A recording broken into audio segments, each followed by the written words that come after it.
from the Conference Center in Salt Lake. Юта мужийн Солт Лейк Ситидх чуулганы төвөөс дамжуулж буй Есүс Христийн хожмын үеийн гэгээлтүүдийн сүмийн жил тутмын 196 дахь ерөнхий чуулганы нэм гаргийн өглөөний хуралдаан ба үг хэлэгчт нь сүмийн удирдагчдаас сонгогдсон болно. Хуралдааны дуулалыг ариун сүмийн талбайн Табернаклийн найрал дуучид дуулна. Энэхүү шууд нэвтрүүлгийг Bonneville Distribution олон нийтийн үйлчилгээнд зориулсан нэвтрүүлж байна. Үүнийг гэр бүлийн болон сүмийн хэрэгцээнд ашигын бус зорилгоор ашиглаж болно. Тэргүүн зөвлөлийн 2 дугаар зөвлөх ерөнхийлөгч Henry B. Eyring энэ хуралдааныг хөтлөн явуулна.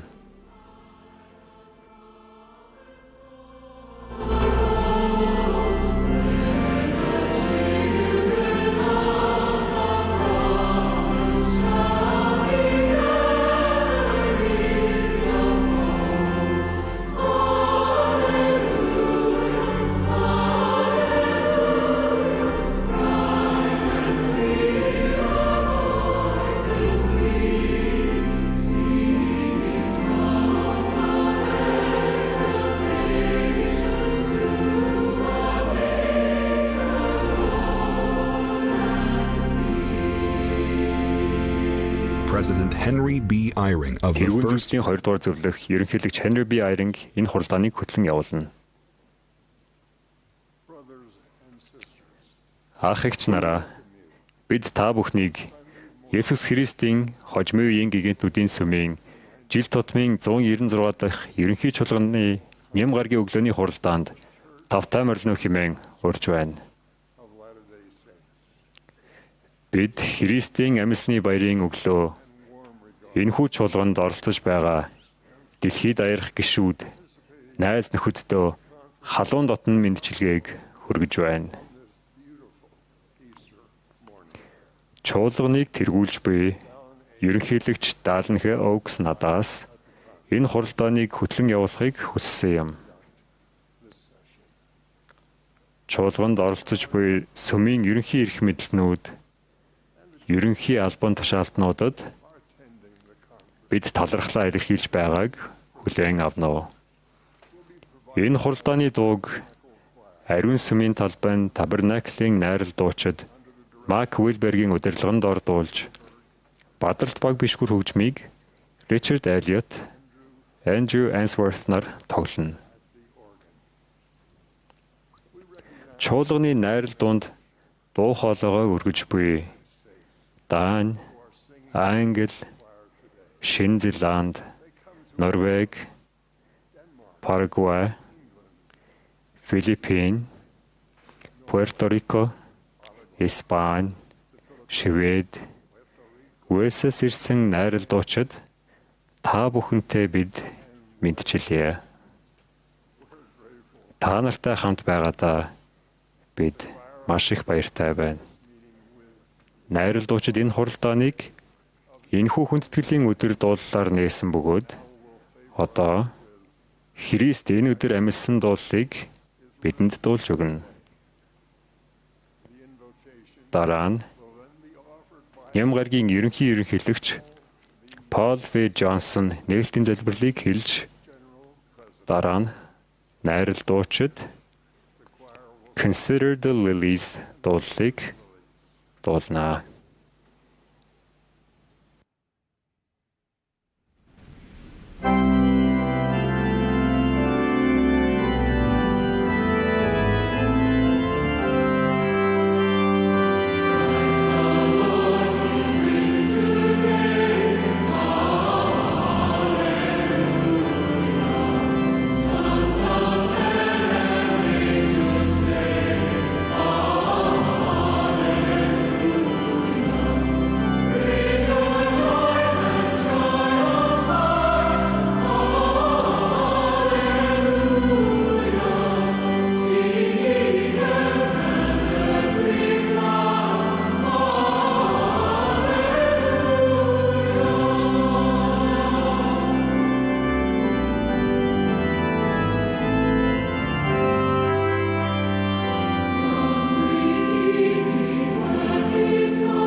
Our dear Heavenly Father, хайр тэнгэрлэг эцэг минь,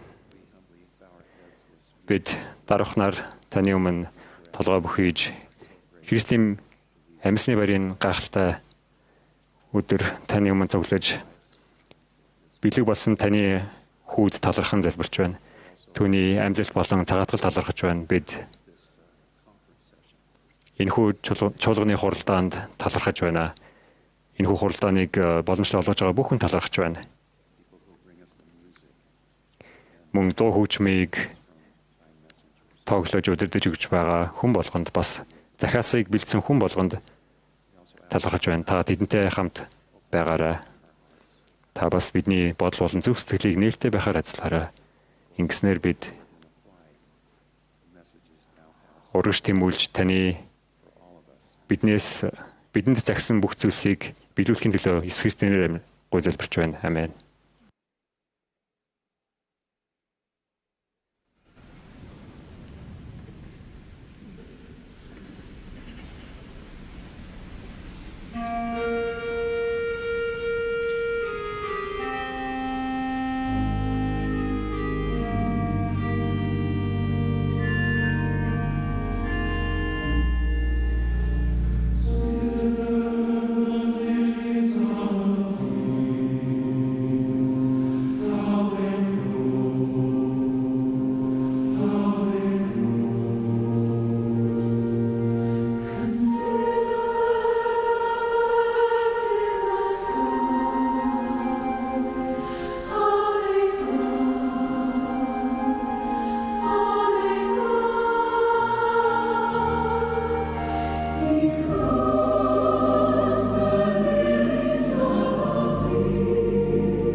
we will now be pleased Одоо бид 12 төлөөлөгчийн чуулгын ахлагч Дитер Ф. Угдорфын үгийг сонсно. Одоогоор 12 төлөөлөгчийн чуулгын ерөнхийлөгчөөр үйлчилж байна. Түүний дараа залуу эмэгтэйчүүдийн ерөнхийлөгч Emily Bell Freeman үг хэлнэ. Дараа нь бид далайн ахлагч Pedro Lariel болон Edward B. Rowe нарын үгийг сонсно. Түүний дараа 12 төлөөлөгчийн чуулгын ахлагч Ronald Rasband үг хэлнэ.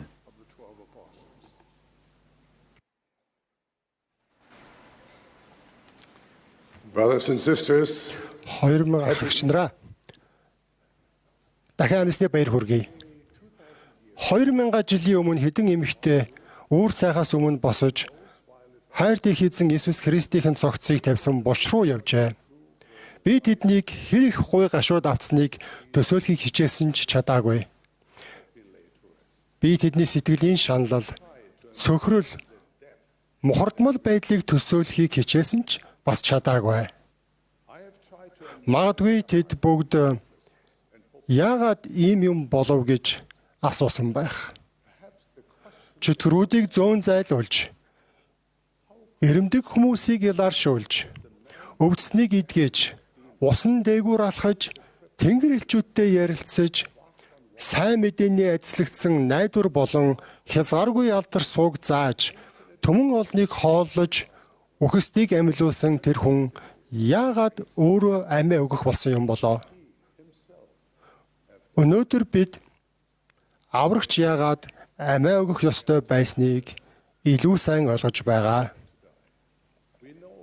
Тэр нөхчиж амьлалтын гайхамшигаар дахин төрөх боломжийг нээсэн гэдгийг бид мэднэ. Гэхдээ түүний шавнар үүнийг тухайн үед мэдэж байсан болов уу? Эсвэл Бурхан тэднийг бүр мөсөн орхисон гэж бодсон юм болов уу?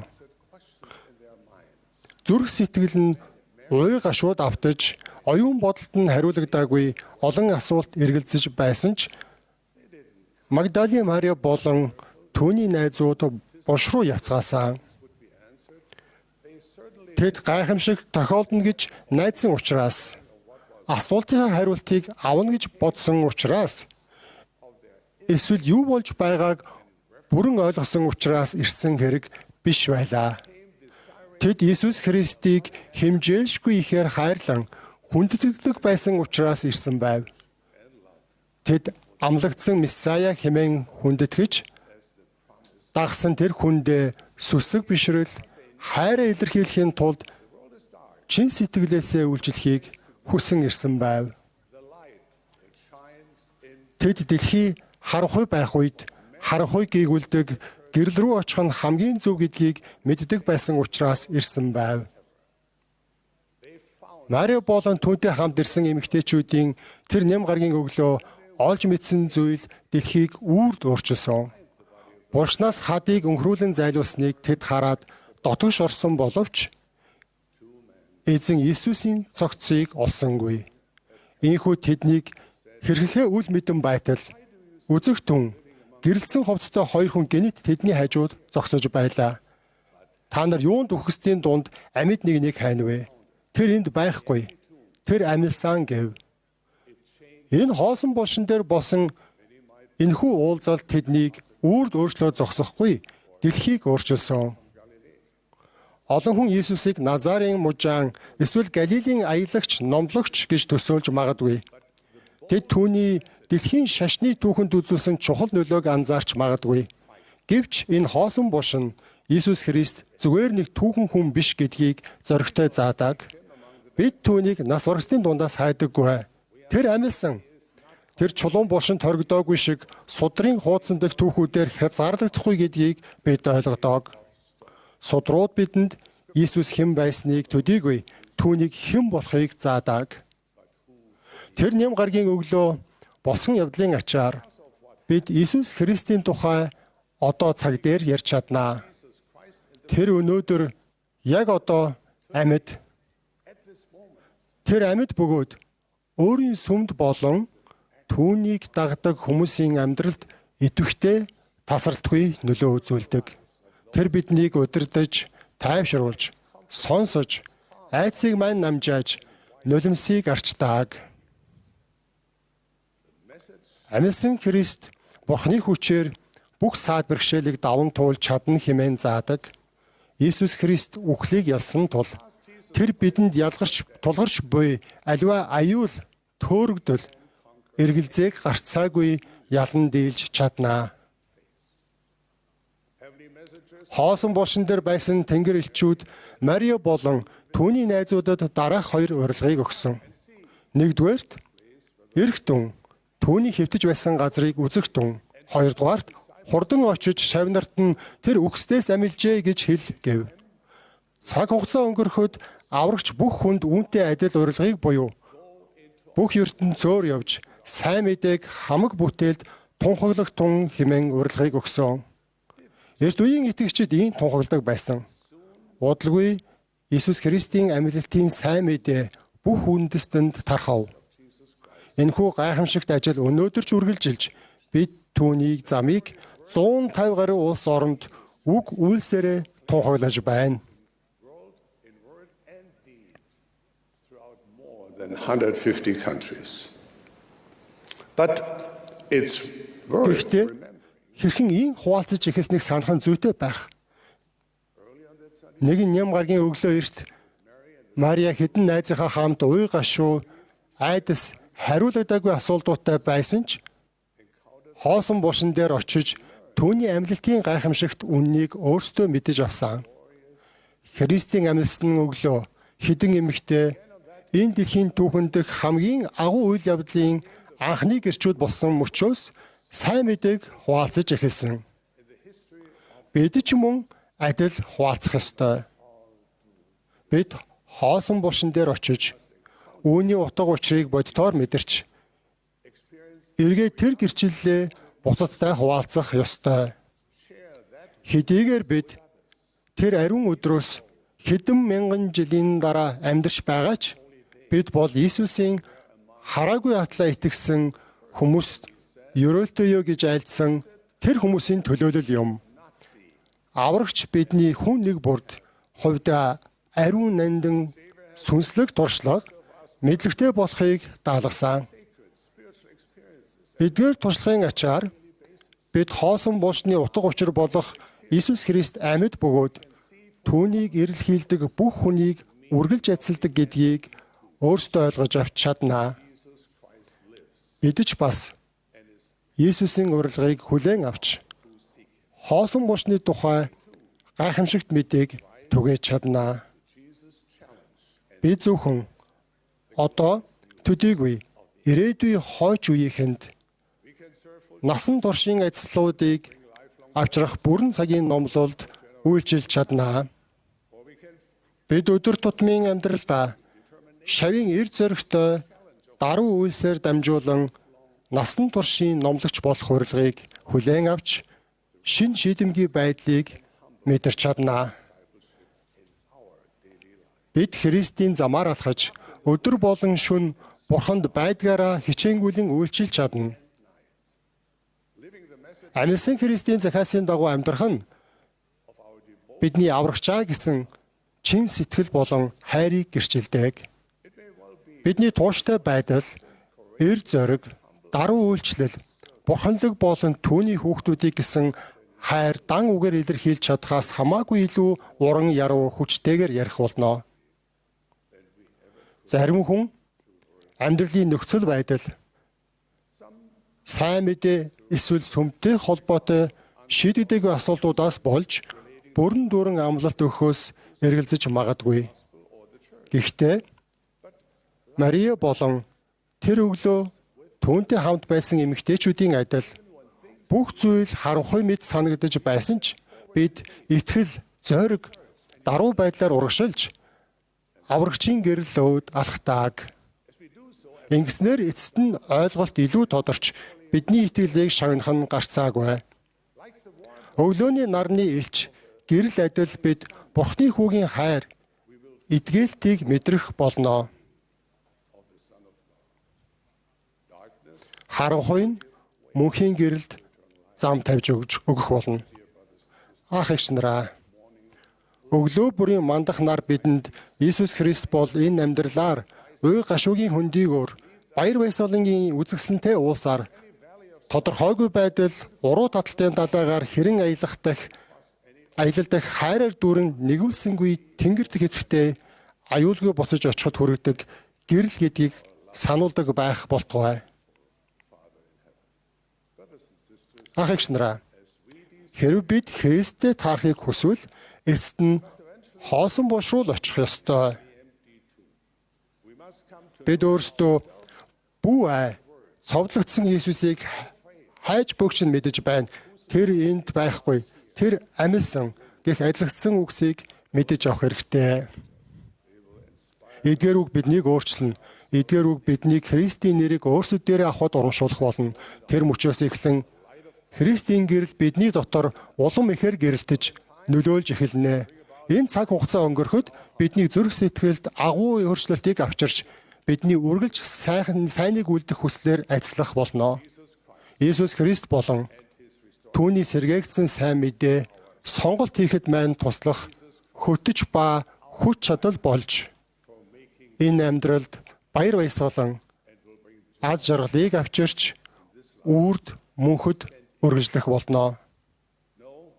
Бид Христийн амьсан тэр ажиглагдсан өглөө Мариатай хамт байгаагүй. Бид түүний болон бусад эмэгтэй харсан зүйлсийг хараагүй ч бид өөрсдөө юу харсан, мэдэрсэн, мэддэг гэдгээ асууж болно. Энэ нь биднийг ч бас Иесус Христийн гэрчүүд болгоно. Тиймээс түүнийг хайрладаг хайраа бусдад түгээцгээе.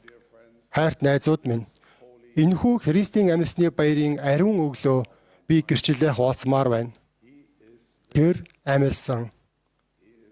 Би хоосон бошны үүдэн зогсоод Иесус Христ үхсдийн дунд биш, харин амьд хүмүүсийн дунд байдаг гэсэн мөнхийн үннийг сүнслэг нүдээр харсан.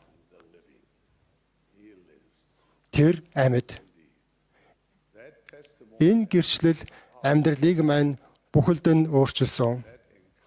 Тэрхүү бошин дээрх уулзалт түүнийг чин сэтгэлээс эрэлхийлдэг бүх хүнд адил нөлөө үзүүлэх болно. Энэ нь танд өөрчлөлт авчрах болно. Хүндэт найзууд минь, бид хайрт аврагч амьсан нэгний баяр баясгалантай тууштай шавнырын адил түүний замаар алхацгаая гэж Иесус Христийн ариун нэрээр залбирч ажиллаа үлдээе. Амен.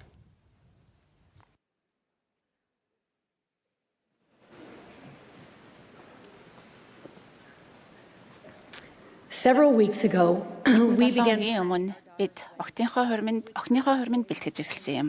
Бүх сонголтыг олон талаас нь бодолцож, баяр хууртайгаар төсөөлцгөж байлаа.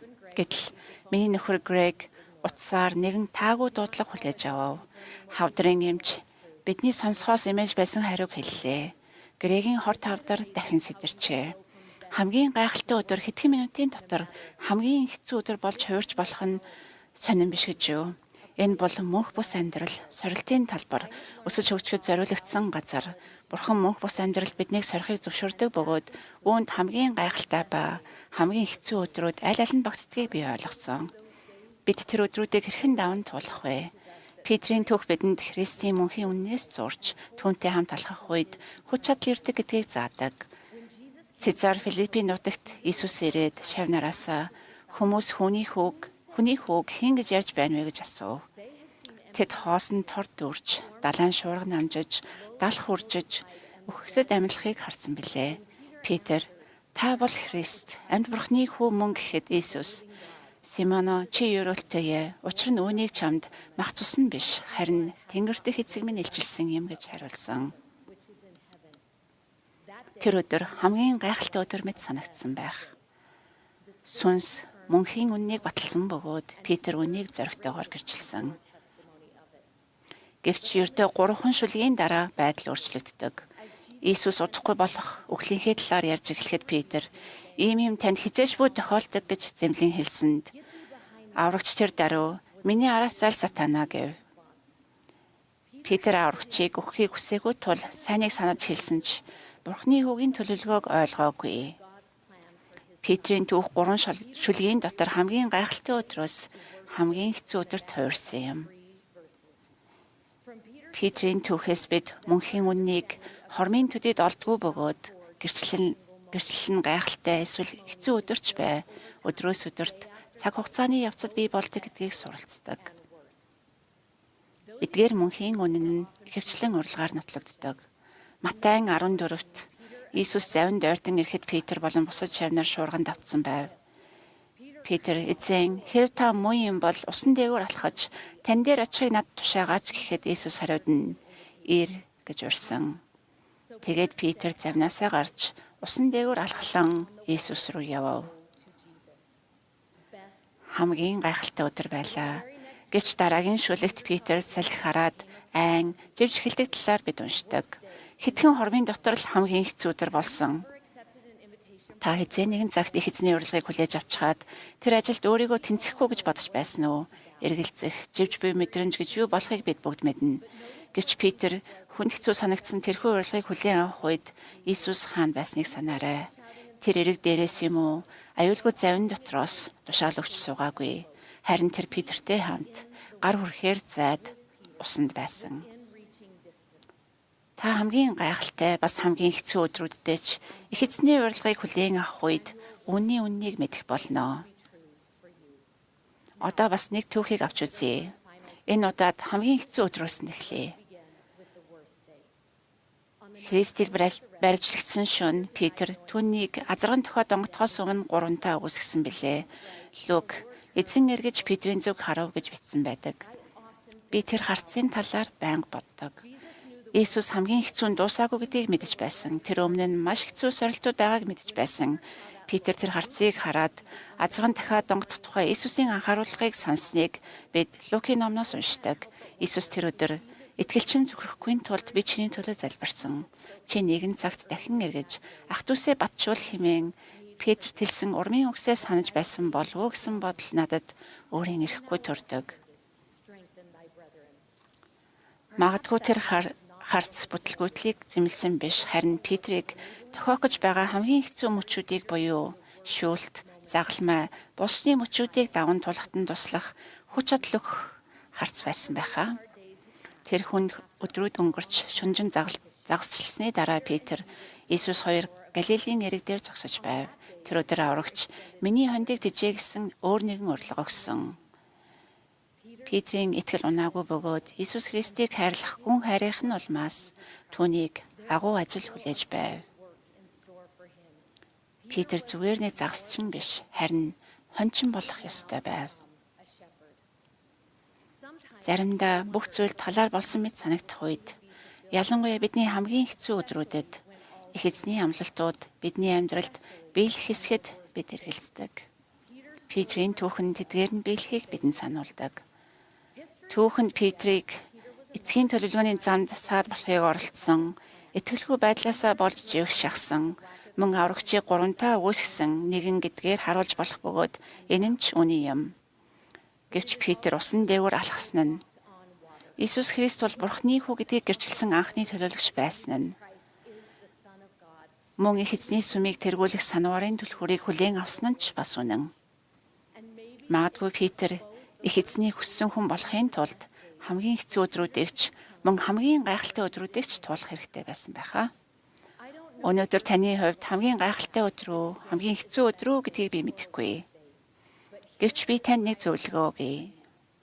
Хэдэн 7 хоногийн өмнөх тэр хамгийн хэцүү өдөр би өсвөр үеийнхний бат бөх байдлын төлөө удирдамжаа нээхдээ үүний мөнхийн үннүүд, урилга мөн амлагдсан ажлууд нь үнэхээр бидэнд Христ дотор хүч чадал олоход туслах болов уу гэж бодож байлаа. Миний уншсан эдгээр өгс магадгүй танд туслах байхаа. Бурхны төлөвлөгөө танд зориулагдсан. Тэр бүх хүчийг эзэмшдэг бөгөөд бүх зүйлийг мэддэг. Амьдрал хэцүү байсан ч та түүнд итгэж болно. Бурхан тантай харилцахыг хүсдэг. Тэр таныг мэддэг. Тэр таныг нэрээр тань мэднэ. Зүрх сэтгэлээ түүнд нээ. Чимээгүй байж түүний хариултыг сонс. Иесус Христ танд туслах болно. Тэр та нарыг санаа зовсон, айж имээсэн, зовж зүдэрсэн үед тань тайлгаруулах болно. Бурхны гэрэл далах. Та альвааг тод харахтаа илүү сайн сонголт хийдэг. Ариун сүмийн ёслол болон гэрээнүүд нь танд Бурхны ажлуудыг илүү их хүртэх боломжийг олгодог. Тэд танд бурханлаг удирдамжаар амьдралаа чиглүүлэхэд сүнс болон тэнгэр элчүүдтэй нөхөрлөлөө цуцаадгахад мөн давуур хийдэлж Бурхны хүчийг ашиглахад тусалдаг. Эцэст нь Иесус Христ баяр баясгалан авчирдаг. Та хэцүү өдөр, хэцүү 7 хоног, эсвэл хэцүү жилийг туулж байж болох юм. Гэвч баяр баясгалан бол таны амьдралд уу гашуу байхгүй гэсэн үг биш. Харин таны амьдралд Иесус Христ оршиж буй илэрхийлэл гэдгийг санаарай. Та энэхүү тохиомлыг судлахдаа энэ зүгээр нэг жишээ гарын авлага биш. Харин хүч чадлын гарын авлага гэдгийг ойлгох болно. Учир нь Иесус Христ хамгийн гайхалтай ба хамгийн хэцүү өдрүүдийг туулсан бөгөөд түүнийг хүчрхэгжүүлэхээр Тэнгэрлэгч илгээгдэх хүртэл агуу их шаналл, сайн найзын урвалт, Калвар дээрх загалмай дэргийг туулсан. Гэвч түүний төх бас цэцэрлэг, өнхрүүлэн холдуулсан чулуу, мөн хоосон булшийг өгүүлдэг. Одоо амьдрал хичнээн хэцүү байсан ч түүний ачаар хамгийн гайхалтай өдрүүд өмнө чинь хүлээж байна. Иесус Христ бол бидний хүч чадал гэдгийг би гэрчилж байна. Иесус Христийн ариун нэрээр Амен.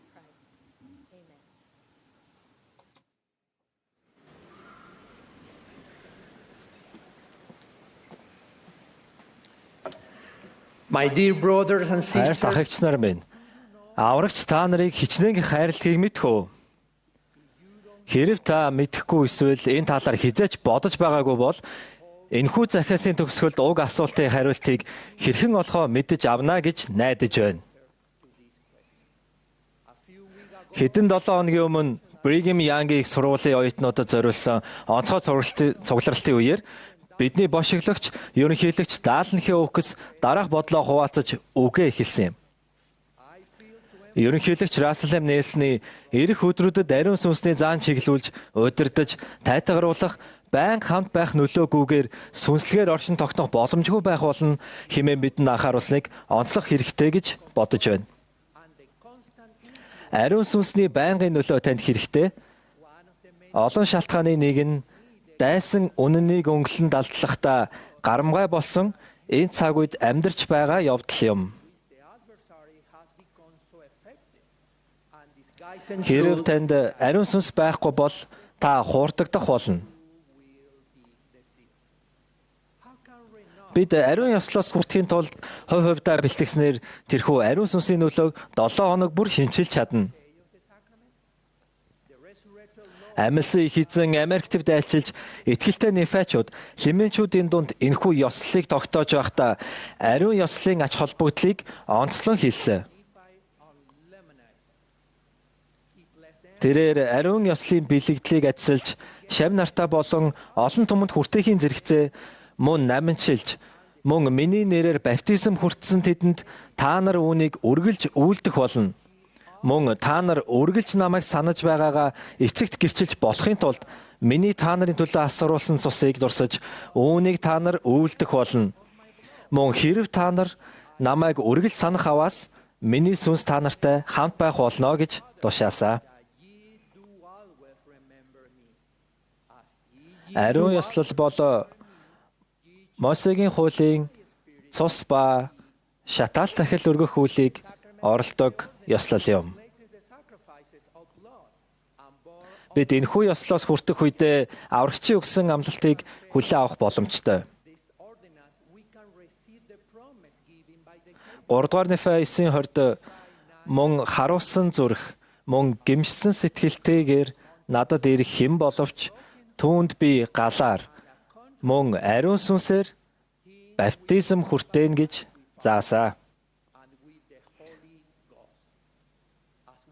Биднийг энэхүү ёслолоос харуулсан зүрхтэйгээр хүртэх үед ариун сүнс бидэнтэй хамт байж байнга удирдах ажиллалыг их эзэн бидэнд амлалдаг. Ариун ёслол Иесус Христийн цагаатгалыг төлөөлдөг. Бид түүнд бүрэн анхаарлаа хандуулж түүний цагаатгагч золиослол төвлөрөх тэр ариун мөчөд Түүний бидний гэсэн агуу хайрыг мэдрэхгүй байж яахан чадах билээ? Христийн өөрийн хүслээр эцгийн өмнө бидний өмгөөлөгч болохоор өөрийгөө өргөсөн гэдгийг санахдаа бид яаж өөрсдөө чухал гэдгийг мэдрэхгүй байх билээ?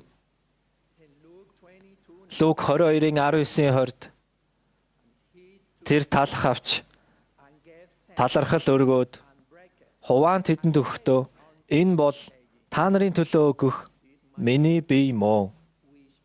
Намайг дурсаж үүнийг үйлдэж айлтав. Тин эцгээсний дараа тэр мөн аяг авч энэ аяг нь та нарын төлөө урсах миний цусаар тогтоогдох шинэ гэрээ юм гэж заасан.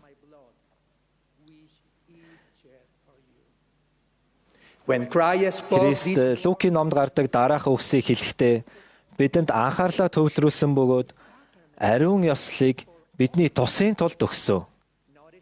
Түүний юу гэж хэлснийг дахин анхаарна. Энэ бол та нарын төлөө өгөх миний бие мөн. Дараагийн шүлэгт тэрээр энэ аяг нь та нарын төлөө урсах миний цусаар тогтоогдох шинэ гэрээ юм.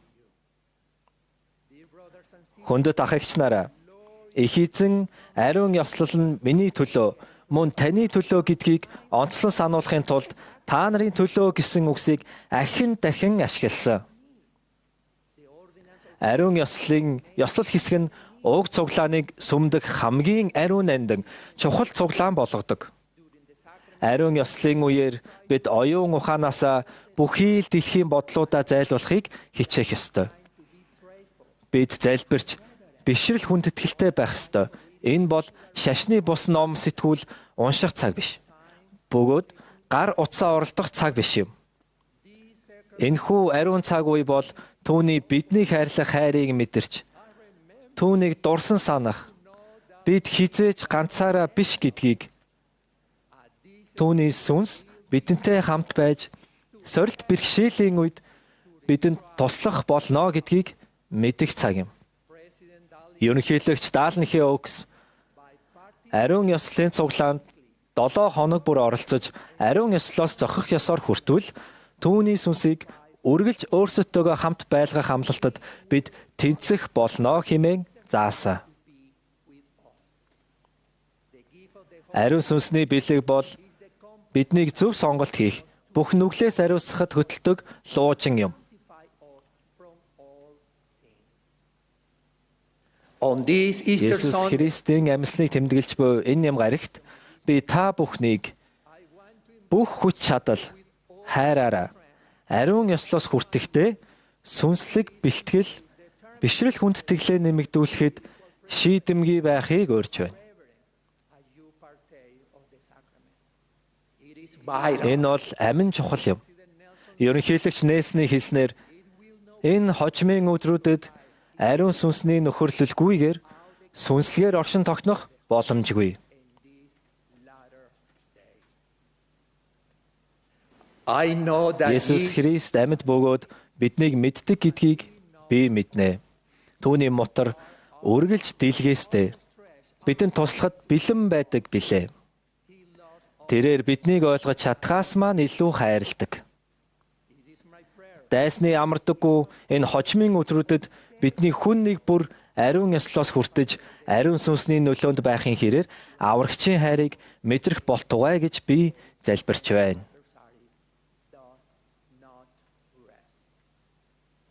Бидний бошиглогч, Даалныхын үгсийн бошиглогч, үзмэрч, илчлэгчийн ариун нөмөргийг би гэрчилж байна. Есүс Христийн ариун нэрээр Амен.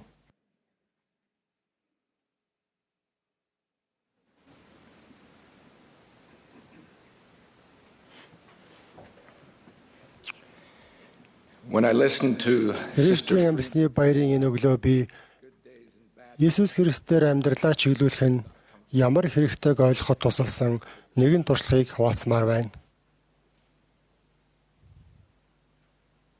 sacred Easter morning, Ариун сүнс амьсан Христийн талаар гэрчилж түүнийг дагах бидний хүсэл өсөн нэмэгдэхийн төлөө би залбирч байна. Хэдэн жилийн өмнө би залуухан хуульч байхдаа дайтаж байсан орнуудын хөлийн маргааныг шийдвэрлэх ажилд оролцсон юм. Ажлын шаардлагаар би дөнгөж дайны хөлд нэрвэгдээд байсан алагдсан бүс нутгуудыг явган туулах хэрэгтэй болсон. Дайны үеэр газарт мянган тесрэх бөмбөг болсон байв. Тесрэх бөмбөгийг идэвхгүй болгохын тулд мэргэжилтнүүд ажиллаж байсан ч зарим тесрэх бөмбөгийн байршил тодорхойгүй байлаа. Үүний улмаас хүмүүс тесрэх бөмбөгнүүдээр санасаргүй гიშгснээр гэмтэж эсвэл амиа алдаж байлаа. Ажлаа гүйцэтгэхэд минь туслахын тулд надад Винта гэдэг хөтөч тулсгайлан гаргаж өгсөн. Тухайн бүс нутагт олон хүн Винтаг сайн мэддэг байв. Тэр халдлагад өртсөн хил орчмын суурингийн хүн байсан ба дөрвсөн байсан боловч дараа нь дайны турш дайны үйл ажиллагаанд туслахаар сайн дураараа тус нутагт үлдсэн байлаа. Тэр тухайн нутгийг мөн дайны үед болж өнгөрсөн бүхнийг мэдэж байв. Миний очих зарим газарт илрээгүй тесрэх бөмбөг байх магадaltaй байсан тул надад дараах зааврыг өгсөн. Хөтчөө анхааралтай даг. Винта энэ хөлийн бүсээр явж байсан туршлагатай. Түүний хойноос явсан мөрөөр нь алхана. Тэр хаашаа явна, би тийшээ явна. Тэр хаана гიშгэн, би тэнд нь гიშгэн.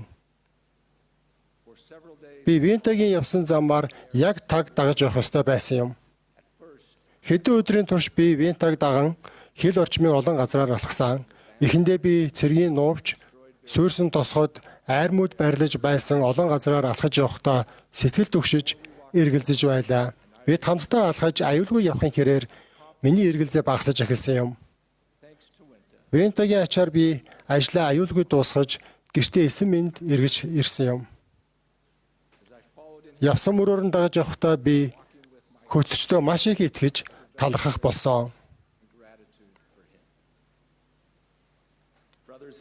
Ах эгч нараа, надад Винтаг өөрийн хөтчөөр авч явах шаардлага үнэхээр байсны адилаар амьдралын нуугдсан сүнслэг тесрэх бөмбөгнүүдийн дундуур Иесус Христийг хөтчөө болгох шаардлага надад байгааг би илүү сайн ойлгосон. Бид бүгд энэ сонголтыг хийх хэрэгтэй. Христийн урилга хувиршгүй бөгөөд байнгын юм. Ирээд намайг даг. Надтай хамт алхах тун. Надад иргэн ир. Тэр биднийг хаанч байсан хэн байхаас үл хамаарч бүгдийг урьдаг. Учир нь тэрээр бүгд өөрт нь ирж мөн өөрийнх нь сайн сайхныг хүртэхийг урьдаг. Мөн тэрээр түүнд ирэх хинээс боловч үл татгалздаг. Иесус Христ хинээс ч үл татгалздаг. Хинч ганцаараа алхах шаардлагагүй.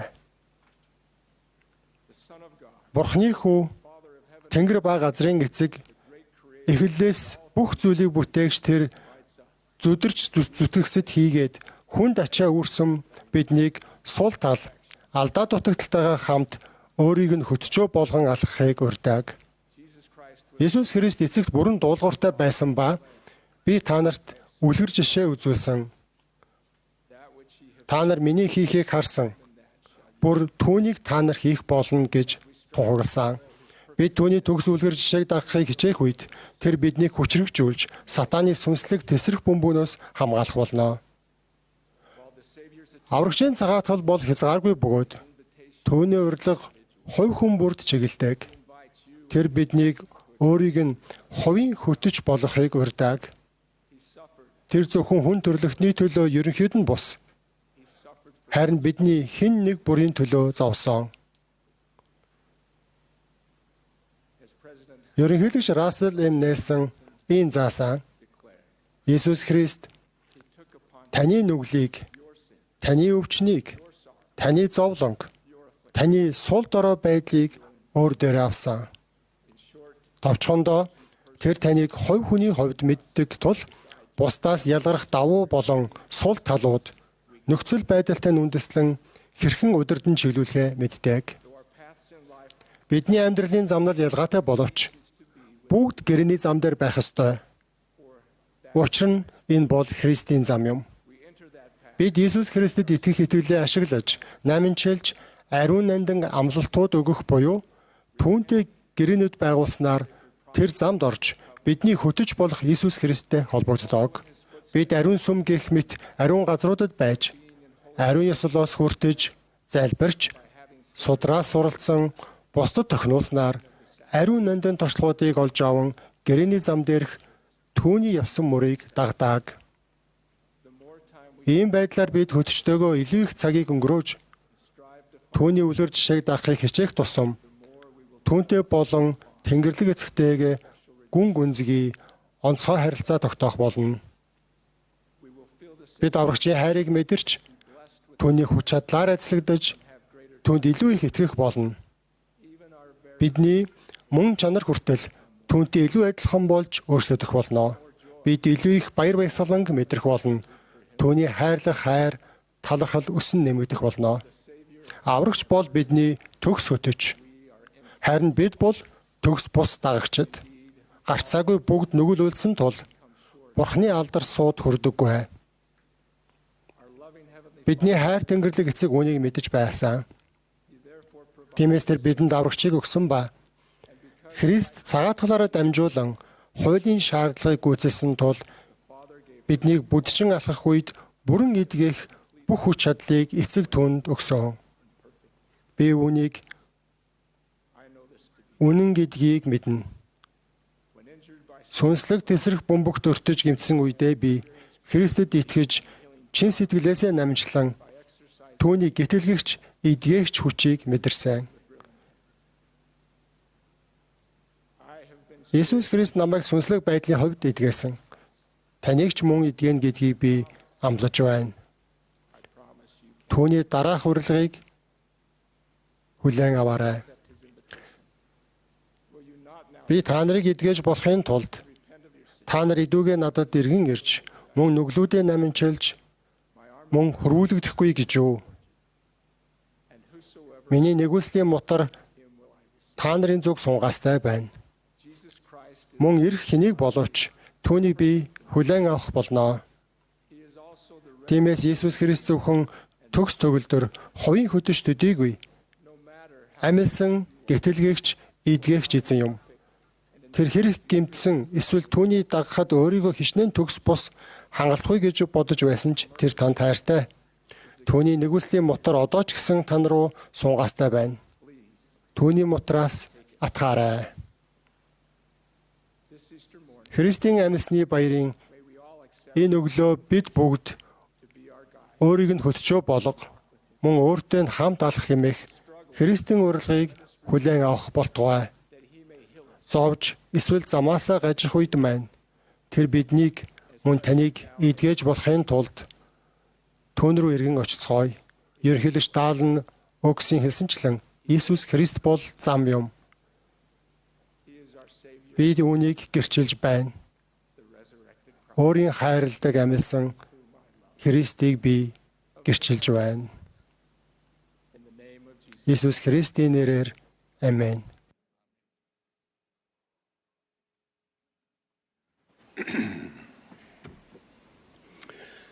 This Easter Sunday, all Christians, brothers and sisters in the Lord, honor and celebrate the resurrection. Амьсны баярын энэ ямгарагт Христэд итгэгч бүхэн болон их эзэн доторх ахан дүүс өөрсдийн гэтлэгч Есүс Христийн амьсныг тэмдэглэн хүндэтгэн дурсдаг.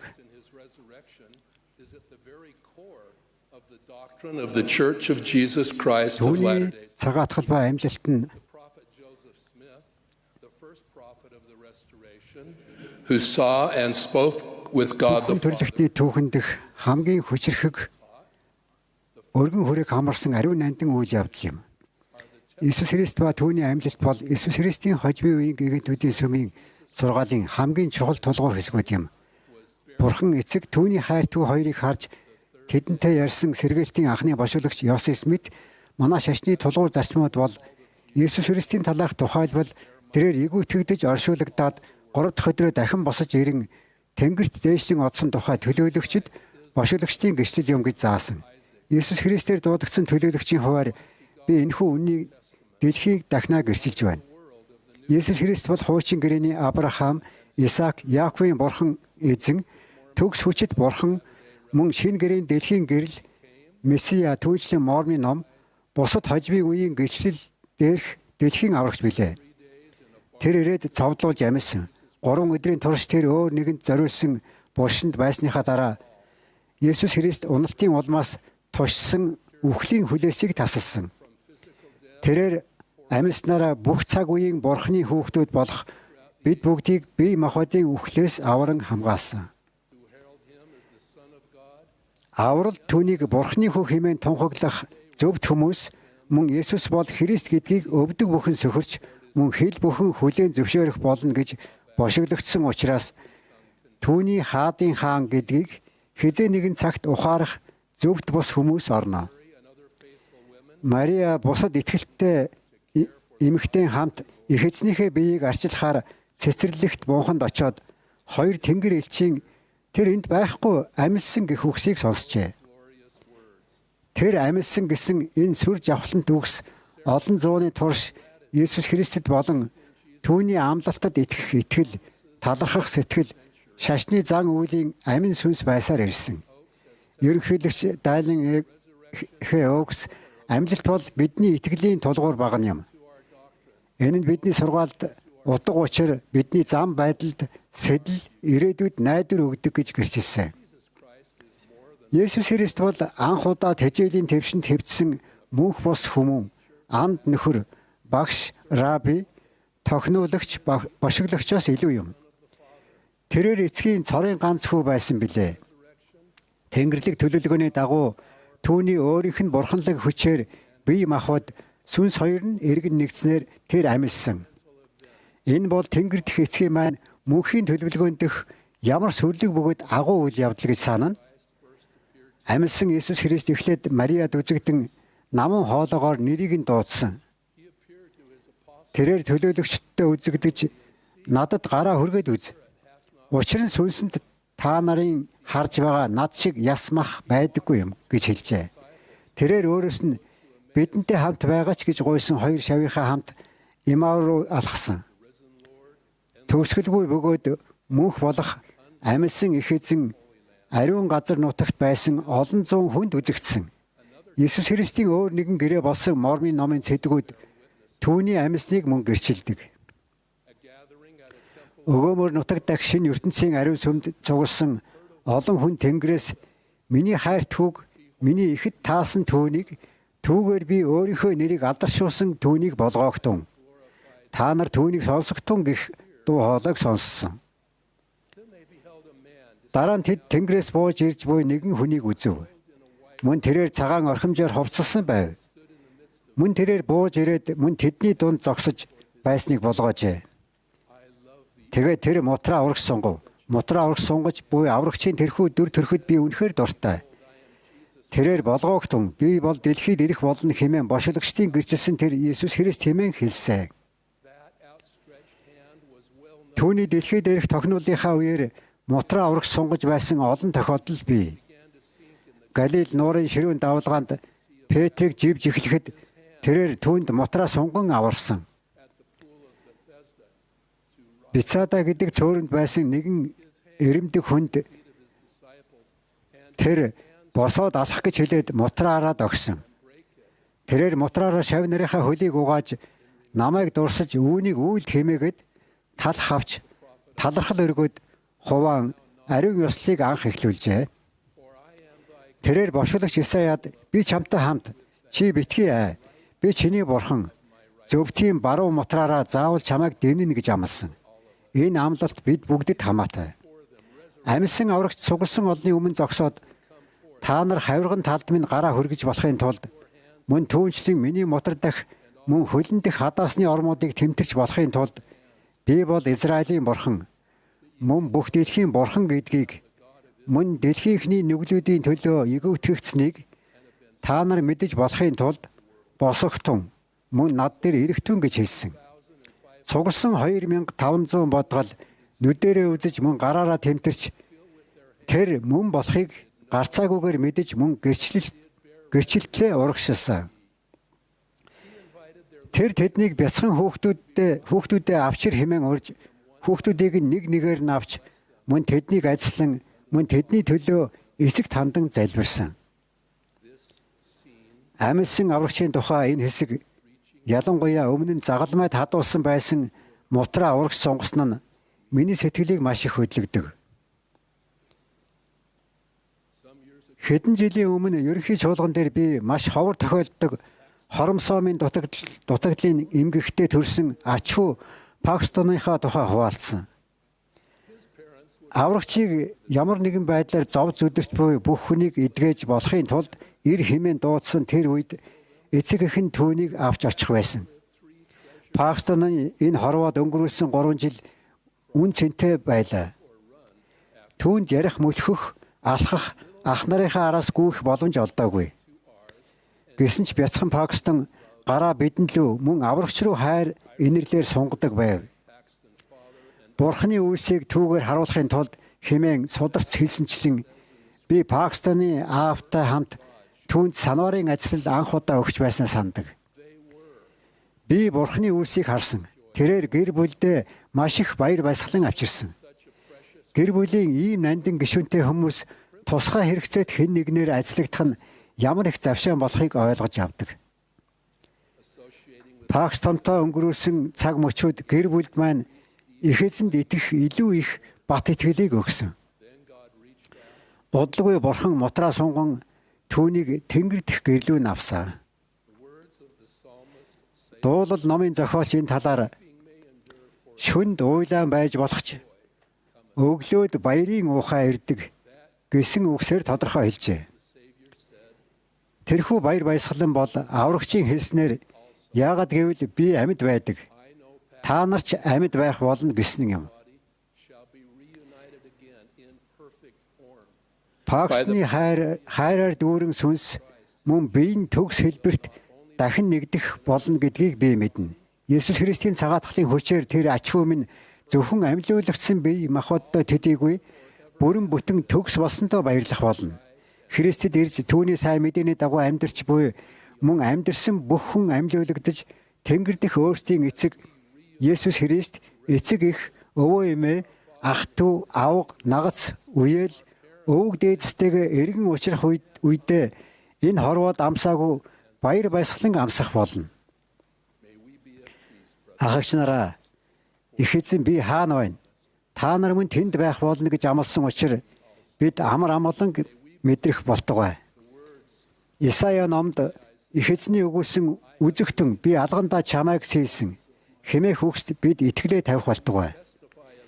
Бид хэрхэн амьдардаг юугаа хайрладгаараа түүнийг гэрчилдэг байх болтугай. Бид Христ амьсан, хөөр баяраар тунхаглагтун, газар дэлхийг баясагтун гэх сэтгэл хөдлгөн мөксийг гүн гүнзгий ойлгож авах болтугай. Есүс Христийн нэрийн онцгой гэрчийн хувьд би сүр жавхлангийн хаан ялгуусан Месая өглөөний гэрэл тод энэхүү Христийн амьсан баярын өглөөний амьлалт болох амь болох түүнийг бишрэл хүндэтгэл талархалтайгаар гэрчилж байна. Есүс Христийн нэрээр амен.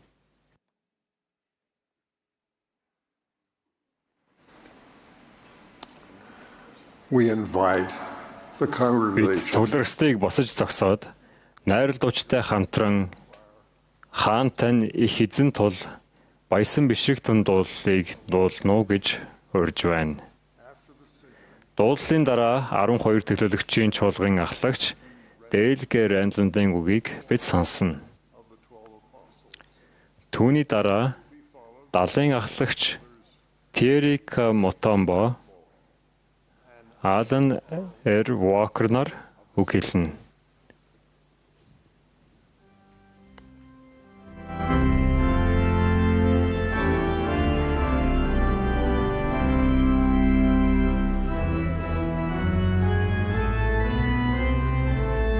This is the Sunday morning Энэ session. бол Иесус Христийн хожмын үеийн гэгэнтүүдийн сүмийн жил тутмын 196 дахь ерөнхий чуулганы Нэм гарагийн өглөөний хуралдаан юм.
Years ago, our family Олон had жилийн өмнө манай гэр бүл хатагтай гэдэг нэртэй жижигхэн хар пүүдэл нохотой байлаа.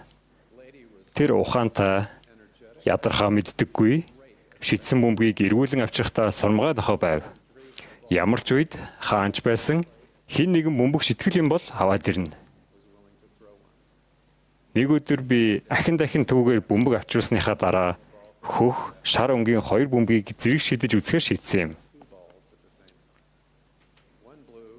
Хатагтай хөх бөмбөгийн араас хөөж очоод амандаа 100 над руу гүйж байхдаа шар бөмбөгийг олж харав. Тэр хөх бөмбөгийг хайж шар бөмбөг рүү ухсхийн очиж зуугаад над руу гүйлээ. Тэгээд хөх бөмбөг бодолд нь орж ирвүү гэлтэй шарыгаа хаяад хөх бөмбөг рүү буцаж очин зуугаад над руу гүйв. Тэр шар бөмбөгийн хажуугаар өнгөрөхдөө хөх бөмбөгөө орхин шарыг зуугаад над руу үргэлжлүүлэн гүйлээ. Дараа нь тэр шар бөмбөгийг дахин хаяад буцаад хөхийг зуугаад над руу гүйв.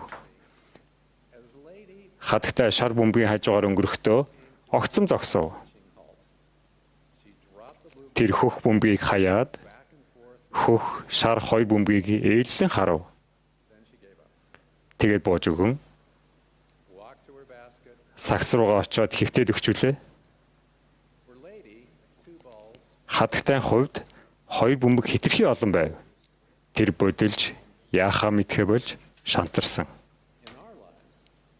Амьдралдаа бид зөвхөн хөх шар төдийгүй улаан, ногоон, улбар шар, нийл ягаан, ирээн, судалтай гэд байж болох бүх өнгөний хослоос бүрдэх асуудлуудын учрыг олох хэрэгтэй болдог. Бид хатагтай ядлаар яахаа мэдхэ болж шантрахын зэрэгцээ хүнжил рүүгээ шургаад орчихъя гэж бодох нь бий. Би та нарт оногдсон цаг хугацааг уртасгаж эсвэл амьдрал чинь тохиолдох асуудлуудыг үгүй болгож чадахгүй. Харин би дараах зөвлөгөөг өгч чадна. Асуудал бүр үн цэнийн хувьд ялгаатай учраас тэдгээрийг мөнхийн талаас нь харах нь бидэнд хамгийн чухал асуудлуудыг нэн тэргуунд тавихад тусалдаг. Христийн амьсны баярын энэхүү нэм гарагт Есүс Христэд мөн түүний агуу цагаатгах золиослын хязгааргүй хүчинд төвлөрөх нь яагаад юу юунаас ч илүү чухал болох. Түүнчлэн энэ нь бидэнд шийдвэрлэх шаардлагатай олон асуудал байсан ч тус болдог талаар эргэцүүлэн бодцгоё. Түүний амьдрал, зорилго, цагаатгалын үр жимс биднийг өдөр бүр хязгааргүй ихээр ацилдаг. Есүс эцгийнхээ тааллыг биелүүлэхийн төлөө амьдарч амиа өгсөн. Түүний хязгааргүй цагаатгал буюу Гетсеманы цэцэрлэгээс ахуулаад загалмай дээр нас барж сүр жавхлантайгаар амилсан цуврал үйл явдлууд бол бидний авралт зориулсан Тэнгэрлэг эцгийн төлөвлөгөөний цөм хэсэг юм. Уг төлөвлөгөө Есүс Христэд тулгуурласан бөгөөд түүнийг орлох хинч байгаагүй. Тэрээр цагаатгалыг гүйцэлдүүлж улмаар Тэнгэр газар дээрх бүх эрх мэдлийг хүлээн авсан. Есүс Христийн гавьяат үйлс, нэгүсэл, ач хивээлээр бид Тэнгэрлэг эцэгтэй буцаж очин түүний оршихуйд амьдарч чадна. Энэ нь зөвхөн Есүс Христээр дамжснаар боломжтой. Аврагч зам, үнэн, ам бол би байгаа юм. Хинч надаар дамжилгүйгээр эцэгт хүрэхгүй гэж өөрөө хэлсэн. Аврал руу биднийг хөтлөгч Есүс цагаатгалыг гүйцэтгүүлсэн учраас өөрсдийнхөө төлөө хийж чадахгүй зүйлсийг маань бидний өмнөөс хийх хүч түүнд байдаг. Христийн амьсны баярыг тэмдэглэдэг эдгээр шалтгааны талаар бодоод үзээрэй. Нэгдүгээрт Есүс Христ үхлийг ялсан ба булшнаас шууд утгаараа гарч ирсэн. Түүний ачаар амьлалт нь дэлхийд төрөх хүн бүрд адил тэгш нөхцөл шаарддаггүй бэлэг болсон юм. Сүнс ба бие дахин хизээж салахгүйгээр нэгдэх учир үхэл бол төгсгөл биш. Хоёрдугаарт Есүс Христэд биднийг нүглээс аврах хүч чадал ба хүсэл зориг аль аль нь бий. Бид намжуулж түүнийг дагах үед Есүс Христийн ачаар гитлгэлийн агуу их төлөвлөгөө тэр даруй бидэнд үйлчлэх болно. Гитлэгч маань хүн бүрийн нүгэл, зөрчил, алдааны шийтгэлийг амссан.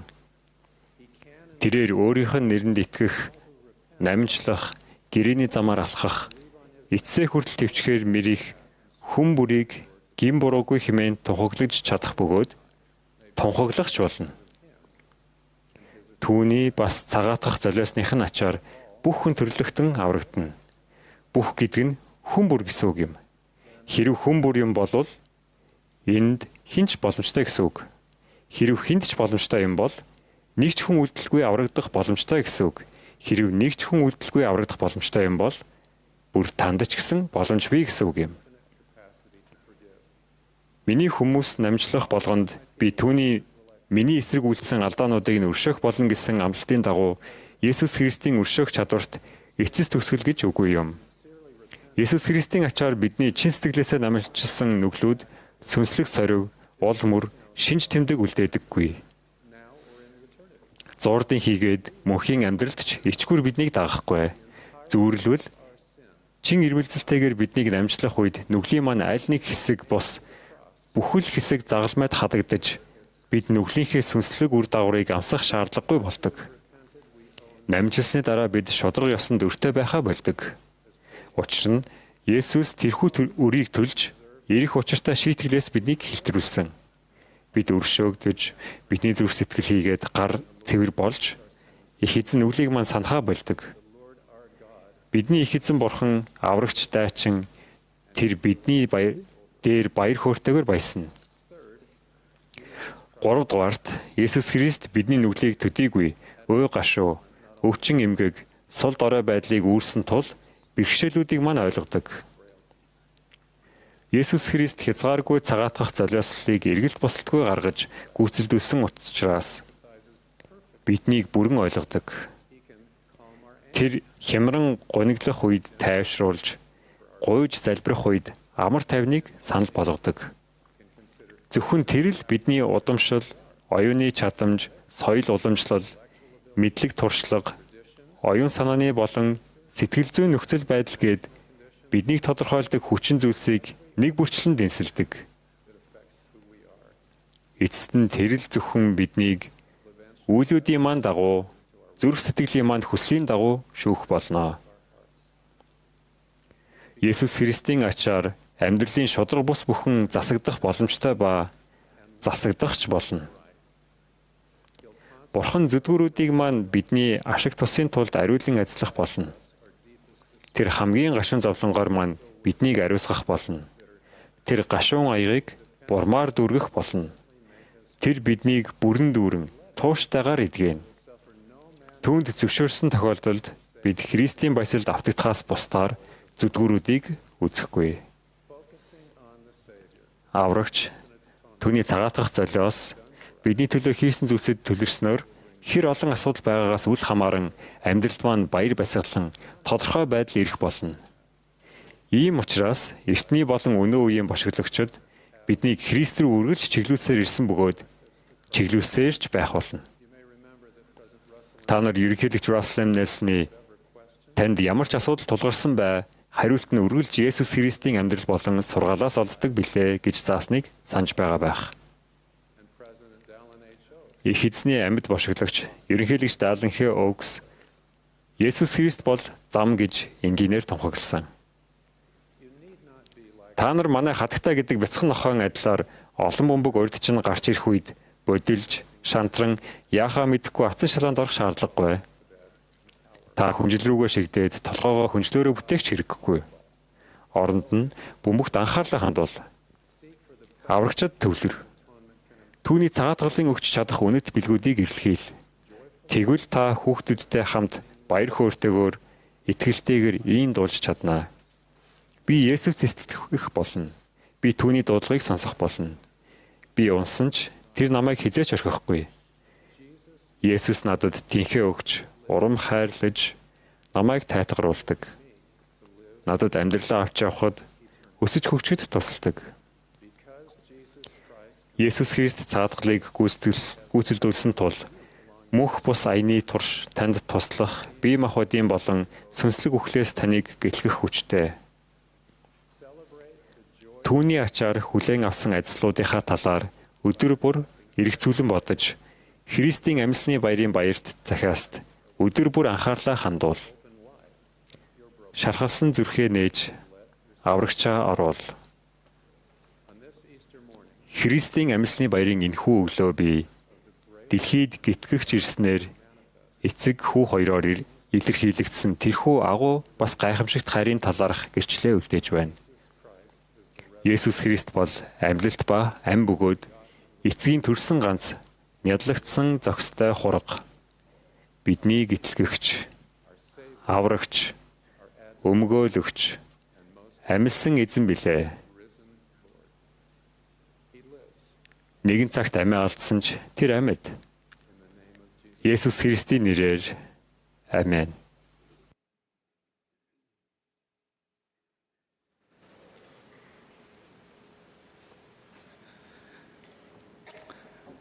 My beloved brothers and sisters, хайр дахагч нараа, надад Христийн амьсны баярын энэ юм гарагт та бүхэнд хандан үг хэлэх завшаан тохиосонд баяртай байна. Энэ ариун мөчөд их эзний сүнс бид бүхэнтэй хамт байж Есүс Христийн шавийн хувьд түүнийг шүтэн бишрэхээр цугларах үед бидэнд зааж урамшуулах болтугай гэж би залбирч байна. Дэлхийн зарим хэсэгт хүмүүс Христийн амьсны баярын өглөө бие биетэйгээ өвөрмөц онцгой маягаар мэдчилдэг. Пасхал баярын мэдчилгээ буюу Христийн амьсны баярын өдрийн мэдчилгээ нь Христийн шашинтан олонний дунд заншил болсон. Угтаж буй хүнийг Христ амьсан гэж хэлэхэд нөгөө хүн нь тэр үнэхээр амьсан гэж хариулдаг. Энэ нь зүгээр нэг мэдчилгээ эсвэл мэдэгдлээс илүү зүйл юм. Энэ бол Тэнгэрлэг эцгийн бидэнд өгсөн бурханлаг бэлгийг тэмдэглэж байгаа явдал. Есүс Христ өөрийн цагаатгал болон амьлалтаар дамжуулан юуг боломжтой болгодгийг ойлгох нь бид бүгдэд тайтгарал, амар амгалан, итгэл найдварыг авчирдаг. Есүс Христийн хязгааргүй цагаатгалгүйгээр хинч Тэнгэрлэг эцэгтээ эргэн очно гэж найдаж чадахгүй байх байсан. Түүний амьлалд тохиогоогүй бол амьдрал үхлээр төгсөх байсан. Аврагч Есүс Христ өөрийн цагаатгалын бурханлаг зорилгыг баталж "Хэрэв та нар надад ирэх аваас мөнх амьдралтай байх болно. Болгоох тун миний нэгүүлслийн мотор та нарын зүг сунгаастай байна. Мөн ирэх хэнийг боловч түүнийг би хүлээн авах болно. Мөн надад ирэх тэд айцлагдсан болоо" хэмээн хэлжээ. Надад ирэх тун гэдэг нь таны одоо хаана байгаа, амьдралдаа юу ч туулж байгаагаас үл хамааран Бурхны хүү Есүс Христээр дамжуулан та түүний хязгааргүй хайрыг мэдэрч чадна гэсэн бурханлаг урилга юм. Үнэн дээр Тэнгэрлэг эцэг маань баптизмын усанд өөртөө нь гэрээ байгуулдаг хүн бүрийг онцгойлон хайрладаг. Их эзний өргөнд гэрээнүүд нэмж байгуулан тэдгээрийг итгэлтэйгээр сахисан үед энэ бурханлаг хайр улам бүр гүнзгийрч байдаг.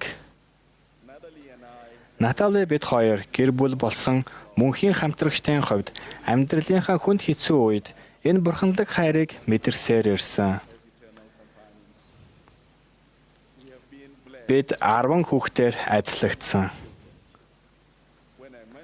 Ингэж хэлэхээр залуучууд яаж тэрвэ гэж асуудаг. Тэгэхэд би "Энэ чинь амьдрал шүү дээ" гэж хариулдаг. Бид хоёр гэрлээд удаагүй байхдаа эхний 4 хүүхдээ алдсан. 3 хүүхдээ нас барсны дараа Натали бид хоёр Liberty шоронд бошиглагч Йосеф Смитийн "Тэнгэрлэг эцэг минь та хаана байна вэ? Та бидний уйлаан залбирлыг сонсож байна уу?" гэж асууж байсантай адил олон асуултыг өөрсдөөсөө асуусан. Бид удалгүй 9 сартай Аалн Мутомбогоо нас барахад бидний зовлон дуусаагүй байсныг ойлгосон юм. Би түүнийг орон дээрээ нас барсан байхыг хараад цогцыг нь тэврээд гайхамшиг тохиохыг гуйн уйлж байсансан. Гэсэн ч таны мэдэж байгаачлан Бурхны бидэнд зориулсан төлөвлөгөө төгс бөгөөд тэр өдөр Бурхан Ааланыг өөртөө авахар шийдсэн байв. Миний залбирал түүний бодол хүслийг өөрчлөөгүй. Энэ зовлон дээр нэрмээс болж оршуулгын дараа манай хамаатнууд цугларч Натали бид хоёртой зөвлөлдөлгүйгээр биднийг тустай амьдрах ёстой гэв. Бид олон хүүхдээ алдсан тул уламжлал ёсоор биднийг салах ёстой гэж тэд надад хэлээд эхнэрийнхээ эд зүйлсийг гэрээс гаргаж тавихыг хүссэн. Би гэрт ороод залбирч энэ бэрхшээлийг даван туулах хүчийг гуйв. Эма Лот хайны бичсэн гайхалтай дуулын үгс санаанд орж ирж билээ. Хаан амар тайван байна. Би бас ариун сүмийн ластан холболтын өгнүүдээ мөн Бурханд болон бие биедээ өгсөн амлалтуудаа санав. Би маш их амар амгалангаас гадна Натали бид хоёр хайр халамжаар дүүрэн Тэнгэрлэг эцгийн охин хүү гэсэн баталгааг мэдэрсэн. Би аврагчийн хайрыг болон түүний мотор намайг өргөж байгааг мэдэрсэн. Би гар хоосон гарч ирээд тэнд байсан хүмүүст уучлаарай. Гэхдээ Натали бид хоёр мөнхийн хань.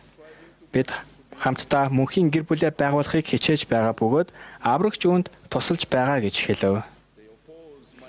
Тэд миний шийдвэрийг эсэргүүцсэн ч Есүс Христэд итгэх итгэлээ ашигласан нь намайг илүү хүчрхэгжүүлсэн юм.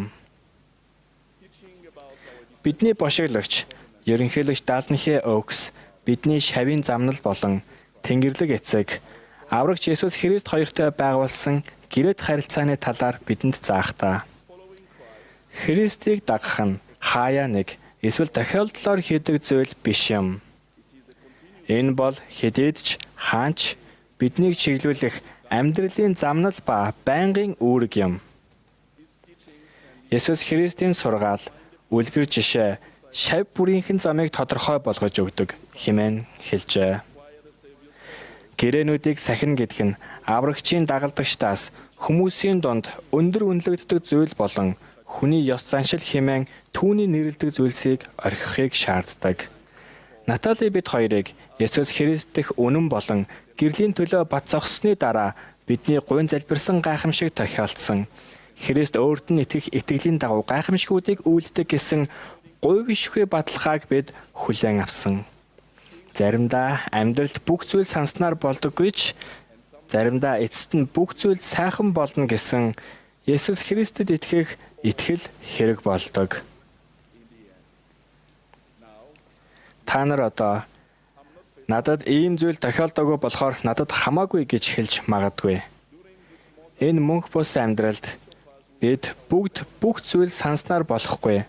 Өөр өөрийн гэсэн харанхуй өдрүүд цаг мөчүүдтэй нүр тулах болно. Та уй гашуугийнхаа харанхуйтай нүр тулах үедээ Есүс Христ та бидний төлөө доромжлогдож, няцлуулж, хараагдан зөвхүүлж, загалмай дээр өргөгдсөнийг санаарай. Тэр өдөр Есүс Христийг хайрлаж, хүндэлдэг хүмүүсийн сэтгэлийг шаналгах зүрх шимшрэм уй гашуугаар дүүрэн байв. Гэвч тэр өдрийн гамшиг үүрд үргэлжилсэнгүй. Амилсан аврагч ням гарагт өхлийн хүлээсийг даван туулсан учраас цөхрөл удаан үргэлжлээгүй юм. Тиймээс таны өдрүүд хичнээн харанхуй байсан ч хэрэв та их эзэнтэй байгуулсан гэрээнүүдээ үнэнчээр сахивал ийм ням гараг ирэх болно гэдгийг санаарай. Тэнгэрлэг эцгийн бидэнд зориулсан төлөвлөгөө бол одоо мөн үрд түүний орших үед баяр баясгалантай байх явдал юм. Тэр биднийг ажиллахын тулд хууль зарилгуудыг өгч бидэнтэй гэрээ байгуулдаг. Түүний зорилго, хүсэл, алдар суу бол бид түүний орших үед мөнхийн баяр баясгалан хүртэх эрхтэй гэдгээ баталж мөн түүнд цэврээр иргэн ирэх явдал юм. Бид дайсны зорилгыг мэднэ. Тэр хүн бүрийг өөр шигээ зовлонтой байгаасаа гэж хүсдэг. Тэр биднээр гэрээг мань зөрчүүлж өөртөө уй гашуу авчрахыг хүсдэг. Тэр биднийг устгахаар шийдсэн. Сатаны төлөвлөгөөг одоо тоглоод дараа нь түлэх зарчмаар олонтоо дүрсэлсэн байдаг. Тэр бас бид үйлдэлтэй хизээж үр дагавар хариуцлага хүлээх шаардлагагүй гэж заахыг хичээдэг. Ерөнхийлөгч Эзра Тафт Бенсон амьдралын агуу шалгуур бол бурханд дуулууртай байх. Амьдралын агуу даалгавар бол их эзний хүслийг мэдэж үүний дагуу үйлдэх. Амьдралын агуу зарлиг бол их эзнийг хайрлах явдал юм хэмээн заасан. Бидэнд хүүхэжиг болохын тулд мөн чанараа өөрчилж амьдралаа аврагч Есүс Христ болох хадан дээр барьж итгэлтэйгээр түүнд нээсэн баптизм хүртэхтэй болон их эзний өргөөнд түүнтэй байгуулсан гэрээнүүдээ үнэнчээр сахихтаа ариун сүнсний зааврыг дагаж мөрдснөөр бид даруй байдалд өсөж Тэнгэрлэг эцэг болон аврагч Есүс Христтэйгээ байгуулсан гэрээт харилцаагаа бэхжүүлж чадна. Би Бурхан амьд Есүс бол Христ гэдгийг гэрчилж байна. Ерөнхийлөгч Даллен Хэ Окс өнөөдөр дэлхий дээрх Бурханы бошиглагч гэдгийг би гэрчилж байна. Христ амьлсан. Үнэхээр тэр амьлсан. Есүс Христийн нэрээр амен.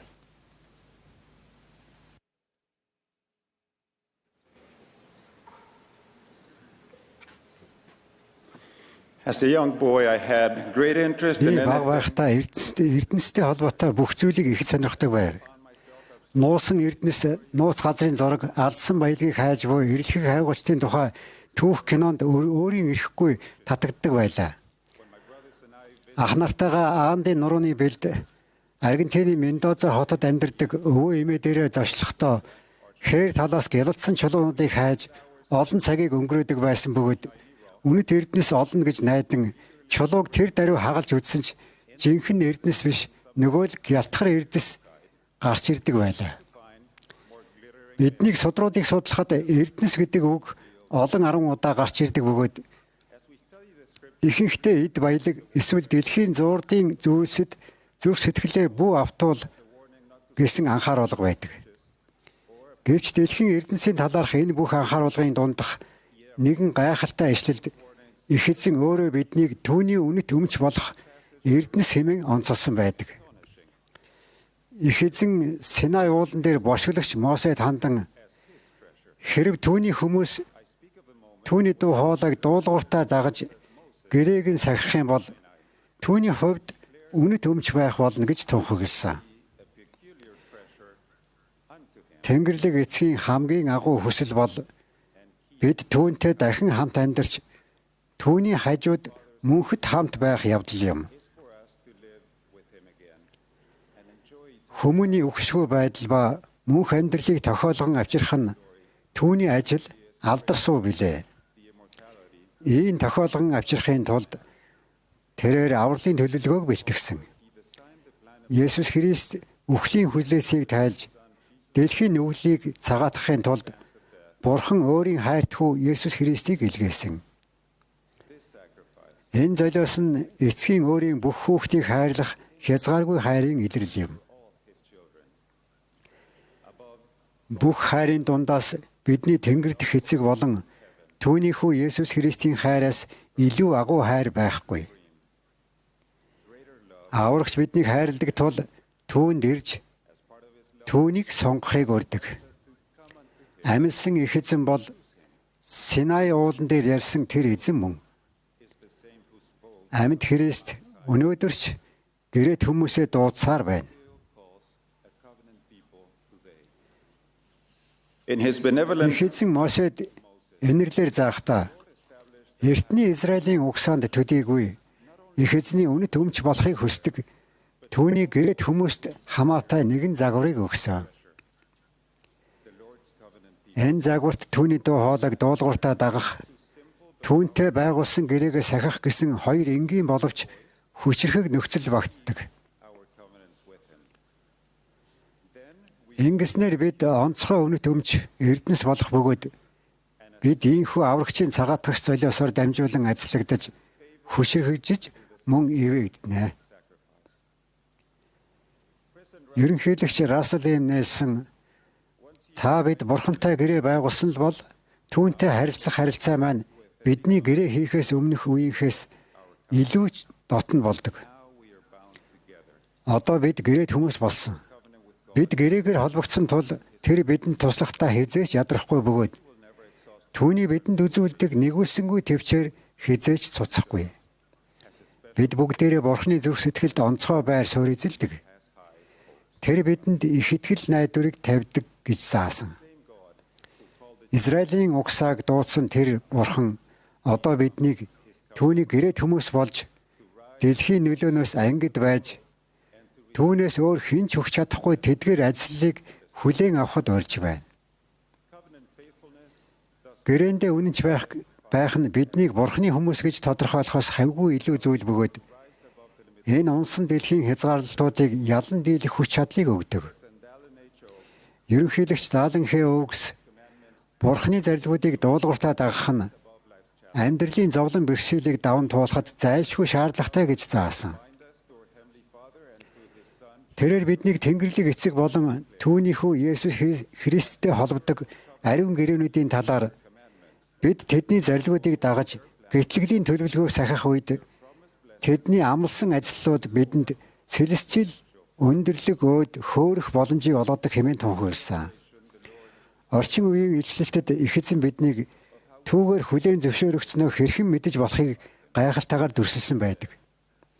Үннээр би та нарт хэлнэ. Тэдний дундах зүрх сэтгэл нь үнэнч шударга мөн харуулсан мөн сэтгэл нь гэмссэн гэдгийг мэддэг тэд мөн гэрээнүүдээ золиосоор тийм ээ их эзэн миний зарилглах золиос бүрээр дагахад бэлэн байгаа тэд бүгд тэд надаар хүлээн зөвшөөрөгддөг билээ хэмээн тэр хэлсэн. Их эзэн шууд төгс төгөлдөр болохыг шаарддаггүй. Тэр биднээс үнэнч харуулсан зүрх даруй сэтгэл золиослол шаардлагатай үед гэрээнүүдээ сахихад бэлэн байхыг хүсдэг. Би ах нартайгаа хайсан эрдэнэсээ хизээч гаднаас олж байгаагүйтэй адил их эзний үнэт өмч болж түүний бурханлаг тусламжийг хүлээн авах нь тохиолдлын санаандгүй зүйл биш юм. Энэ нь ууггүй хичээл зүтгэл хичээнгүй байдал золиослыг шаарддаг. Бид өөрсдийнхөө бүрэн дүүрэн эргэж буцалтгүйгээр зориулахын тулд зүрх сэтгэлийг маань түүнээс холдуулдаг зуршил, амбиц, тав тух гэх мэт ач холбогдолгүй зүйлсээ хойш тавихад бэлэн байх ёстой. Биднийг сорж тавгүй байдалд оруулж болох ч бошигдогчийн зөвлөгөөг дагснаар бид их эзэнт хайраа харуулж түүнийг дэлхийн бүх хүслээс дээгүүр тавьдгаа харуулдаг. Ерөнхийлөгч Д. Тодд Кристоферсон бид гэрээнүүддээ үнэнч дуулууртай байх үед бидний амьдралд зовлонгч ялалт болгон хувиргах, бурханлаг хүч бурхнаас тасралтгүй урсах ажил болон цутхан орж ирдгийг заасан. Мөн бид гэрээнүүдээ эрхэмлэн дээдлэх үед дуулууртай байдлын үр жимс харагдана. Сүнс бурхны тааллыг илчлэнэ. Бурхан бидэнд амласан тул бид эцэст нь авралт хүрнэ гэдгээ мэдэн амьдралыг итгэл найдвар тэн туулна гэсэн 3 ажил өгөгдөхийг заасан. Энэ бол их эзний үнэт өмч байхын нэгэн хэсэг юм.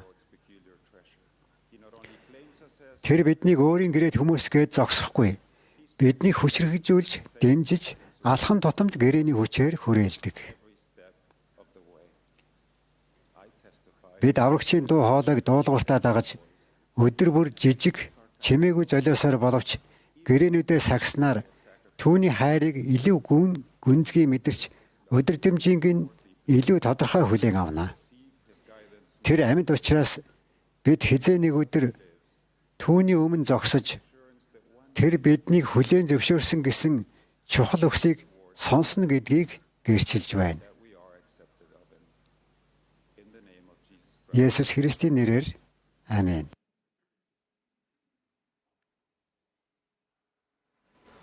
We are grateful to all Христийн амьсны баярын энэ өглөө үг хэлсэн бүх хүнд болон уянгалаг дуу хөгжим сонсгосон ариун сүмийн талбайн Табернаклийн найрал дуучдад бид талархаж байна.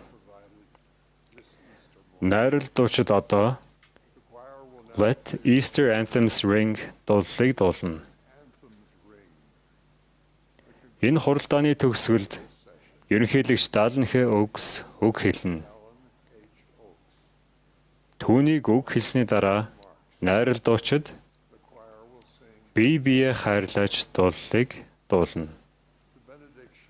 Энэ дууны дараа хүүхдийн хэсгийн ерөнхий ерөнхийлөгчийн зөвлөлийн 1-р зөвлөх Amy A. Wright хаалтын залбирлыг хэлнэ.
On this glorious Easter Sunday, Би Христийн амьсны баярын энэ гайхамшигт нэм гарагт бидний итгэлийн тулгуур болох амьлалтын тухай эхэлж ярихаар шийдлээ.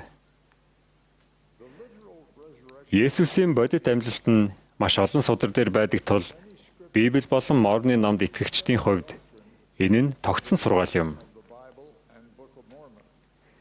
Бүх хүн амьлна гэдэг нь бидний хувьд мөн адил гарцаагүй сургаал билээ. Мормоны ном инхүү заадаг. Сүнс мөн би төгс хэлбэртээ дахин нэгдэх болно. Идүүгээ энэ сэргээлт нь бүгдэд настай мөн залуу аль алинд нь боол мөн чөлөөт аль алинд нь эрэгтэй мөн эмэгтэй аль алинд нь ёс бусыг үйлдэгчид мөн зүс шударгыг үйлдэгчдэд аль алинд нь ирэх болно. Бид бүх хүн бодитоор амьлна гэдэгт итгэхийн асар их ач холбогдлыг бүрэн ухаардаг болов уу гэж би боддог. Үхэл бол бидний мөн чанарын төгсгөл биш гэх итгэл үнэмшил мөнх бус амьдралыг харах онцгийг бүхэлд нь өөрчилдөг. Энэ нь бидний мөнх бус амьдралын махан бодийн сорилтуудыг харах хандлагад нөлөөлдөг. Энэ нь бидэнд болон бидний хайртай хүн болгонд тохиолддог мөнх бус байдлын сорилт бэрхшээлийг даван туулах хүч чадал ойлголтыг өгдөг. Энэ нь мөнх бус биеийн сул талууд зөвхөн төр зурих гэдэгт итгэдэг. Энэ нь бидэнд өөрсдийн болон хайртай хүмүүсийнхээ тэр байтугай цагаасаа эрт гэж нэрлэж болох үхэлтэд нүүр тулах зоригийг өгдөг. Амьлалтад итгэх бидний итгэл мөнх бус амьдралд гэр бүлийн үүргээ биелүүлэхэд биднийг зоригжуулдаг. Энэ нь дараагийн амьдралдаа баяртайгаар дахин нэгдэж, уулзахыг тэсэн ядан хүлээн энэ амьдралд хамтдаа хайрын дунд амьдрахад бидэнд тусалдаг. Христтэй уулзахаар зохистой амьдрах нь тийм амар биш.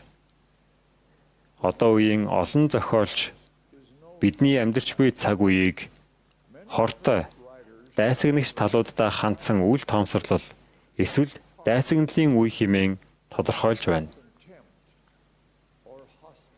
Энэхүү дайсагнал нийгэмдэх олон өөр харилцаанд нөлөөлж байна. Тэдний дунд Христийн итгэл үнэмшлээрээ ялгарч байх ёстой хүмүүс ч явж байна. Бидний аврагч Есүс Христ бидэнд бие биетэйгээ хэрхэн харилцахыг заасан.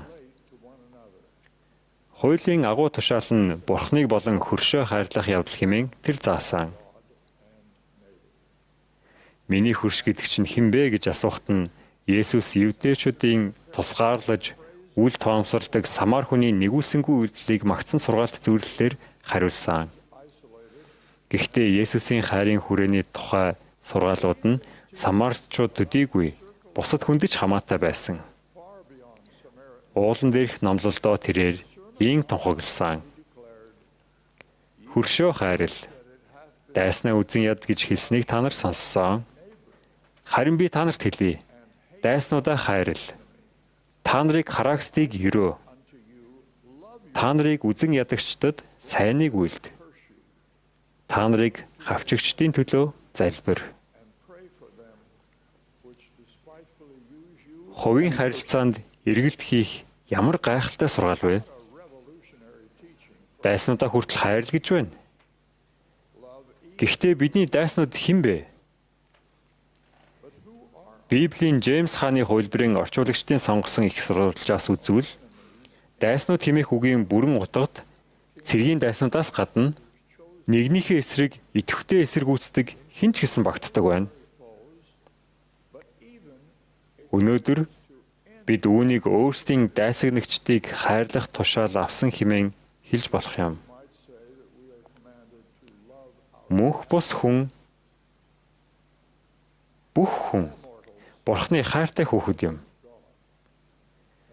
Ерөнхийлөгч Дэвид О. Маккей өөрсдийн нөхдөд ам биеэ үл тоон хайраа харуулахаас илүүтэй Бурхны хайрыг харуулах илүү дээр арга зам гэж үгвэ хэмээн заажээ. Би олон жилийн өмнө нэгэн газны чуулган дээр дайснаа хайрлах энэхүү ер бусын хайрын гэрч болсон юм. Цуглаан эхлэхээс өмнө цугласан олныг харж байхад шар даашинзтай нэгэн эмэгтэйг дуудах ер бусын сэтгэл надад төрсөн юм. би гадсны ерөнхийлөгчөөс хэрв энэ эмэгтэйг дуудвал тохиромжтой үг хэлж чадах эсхийг асуусан юм. Тэр тэгх байх гэж хариулав. Миний хүслийн дагуу тэрээр уг эмэгтэйг цугласан олны дундаас дуудаж богино хэмжээний үг хэлүүлсэн юм. Түүнийг урагш гарч ирэхэд тэр юу хэлэх бол гэж би баг зэрэг түгшиж байлаа. Тэр өөрийгөө мэрэгжлийн асаргааны төвд өвчтнүүдийг харж ханддаг совилогч гэж танилцуулсан. Түүний асардаг өвчтнүүдийн дунд хамгийн жигшмэр хүн гэж түүний тодорхойлсон нэгэн хүн байсан тухай тэр ярьж эхлэв.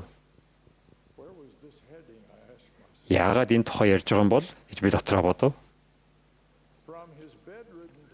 Тэр өвчтөн хэвтрээсээ өөрийг нь асарч буй совилогчдын ажлыг там болгохын тулд чадах бүхнийг хийдэг байсан бөгөөд хараал хэлж, шал руу нулимж, бусад муу аргаар тэднийг байнга доромжилж байв. Тэр энэ өвчтнийг үнэхээр жигшиж байсан. Нэгэн орой тэр уг өвчтний өрөөнөөс чанга унах чимээ гарахыг сонсчээ. Яаран очоод түүнийг орноосоо унчсан, хагарсан шил, шингэн зүйл болон цосон дунд тийчилж байхыг хараад цочирджээ.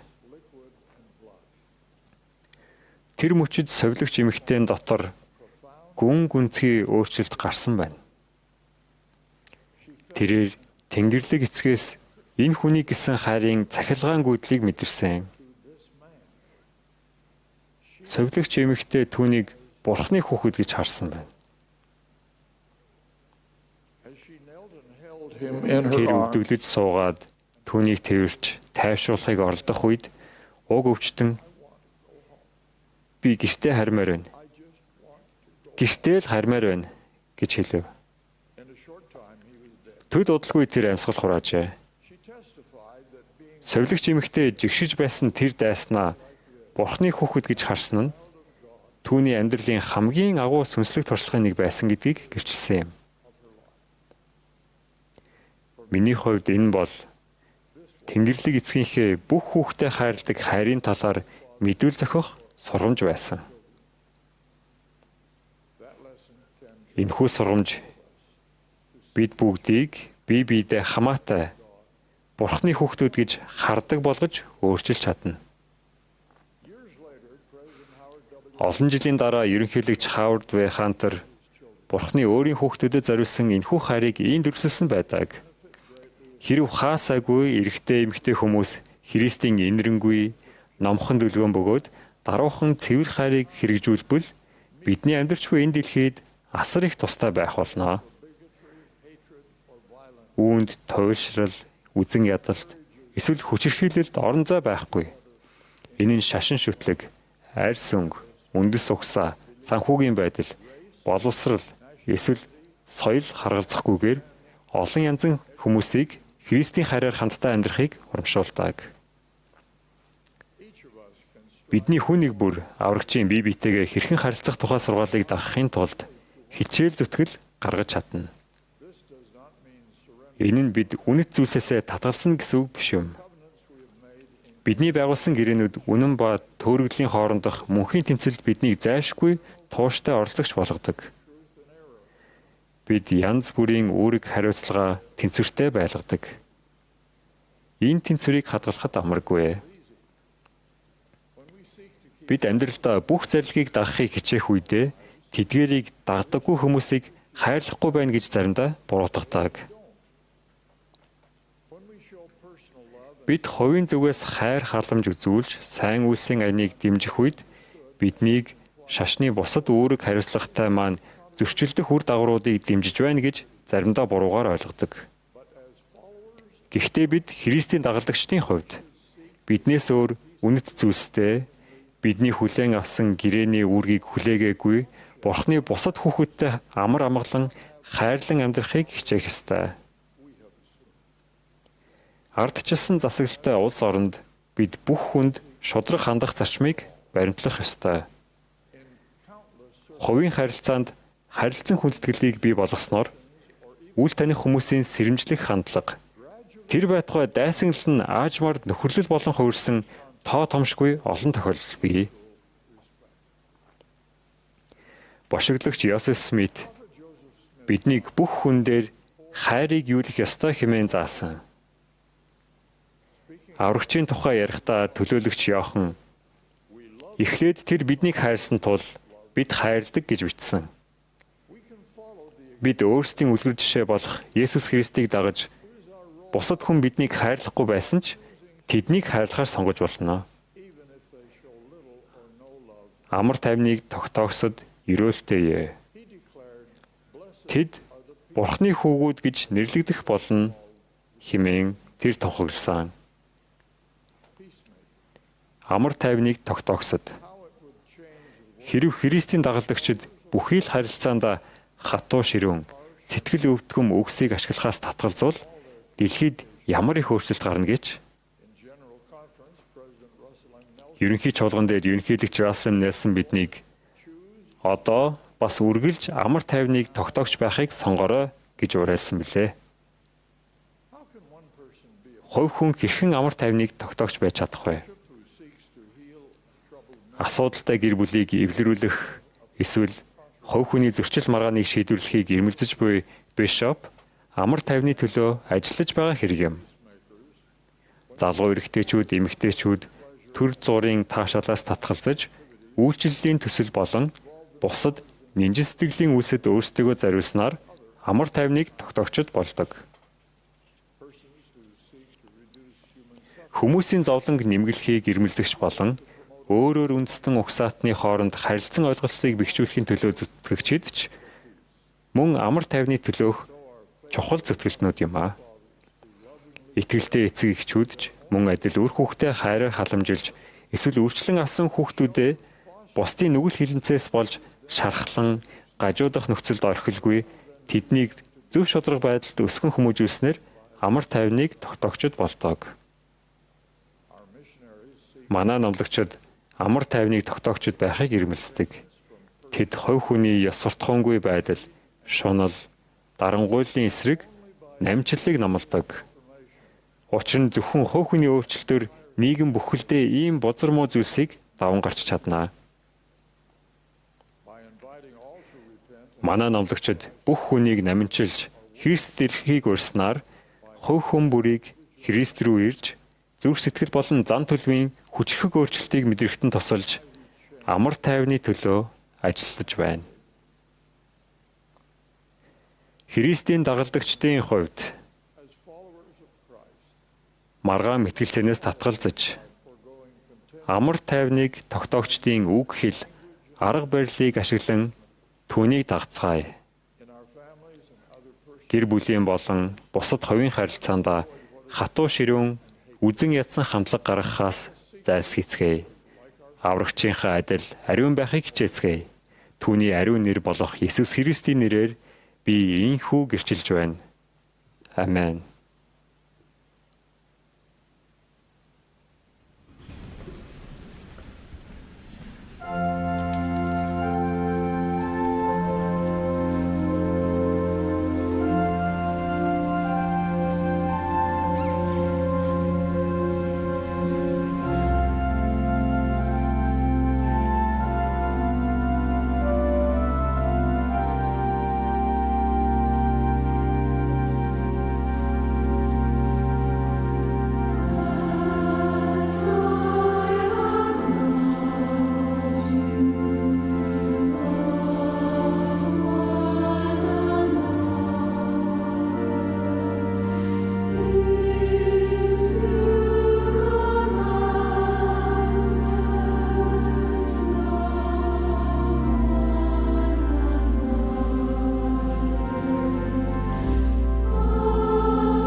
Our dear Heavenly Father, Тэнгэрлэг хайр таав минь өнөөдөр таны үгийг бид нэр сонсож энэ гайхалтай ариун Христийн амьсан баярын энэ өглөө энд бүх талархлаа Jesus Christ, our Христэд талархлаа илэрхийлж байна. Бидний аврагч бидний төлөө everything. бүх золиослыг гаргах тэгээ биднийг мөн энэ ажлуудыг авахын төлөө тэр золиослыг гаргах тэр Oh, how we love Him. Heavenly Father, we know that there is much want and suffering in the world. We pray that our hearts may be more tender as we seek inspired ways in which we can minister to those who are most vulnerable. Тэр бүх хүмүүст туслах тэр боломжуудын төлөө бид нар залбирч байхдаа мөн гэрчлэлж энэ Иесус Христийн сургаалыг дэлхийд даяар заах энэ болцоонуудын дур тэр хүмүүст бидний үгийг сонсоход нь тэднийг энийг ойлгоход нь мөн зүрх сэтгэл нь бэлэн хүлээж авахд бэлэн байхын төлөө залбирч байна. Glorious resurrection through the grace of Thee and Thine only begotten Son, Jesus Christ. For we know He lives and He is coming. Тэр бас дахин ирж байгаа гэдгийг бид нар мэдэж байна. Энэ бүх зүйлийг таны хүүгийн ариун нэр бидний авралын Ахмад Иесус Христийн нэрээр залбирлаа. Амен.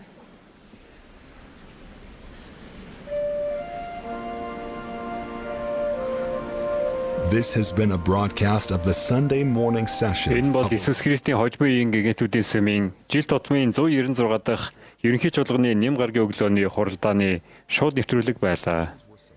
Сүмийн удирдагчдаас сонгогдсон хүмүүс үг хэллээ. Уг хуралдааны дуулалыг ариун сүмийн талбайн Табернаклийн найралдуучид дууллаа. Энэхүү болон бусад шуулганы захиасыг Church of Jesus Christ-ыг дээрээс үзэж бусадтай хуваалцах нь бүх хүнд нээлттэй.